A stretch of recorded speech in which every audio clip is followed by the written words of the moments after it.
So the fifth, sixth, and seventh design factors that we're going to talk about today all revolve around acid. The fifth design factor would be the acid to water ratio. So the ratio of acid to volume of water determines the battery's specific gravity, or the specific gravity of the electrolyte. More acid in less water equals higher specific gravity or hotter acid.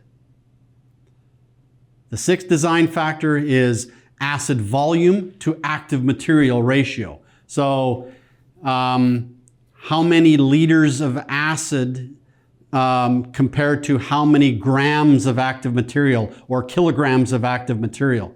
So the higher volume of acid equals longer and deeper possible discharges. So for a battery to be discharged, it needs acid. If we want to protect that battery's positive plate from being over-discharged, we will make sure that we put in less acid.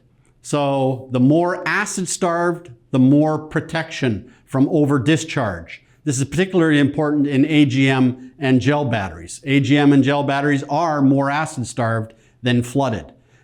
So the acid volume to active material ratio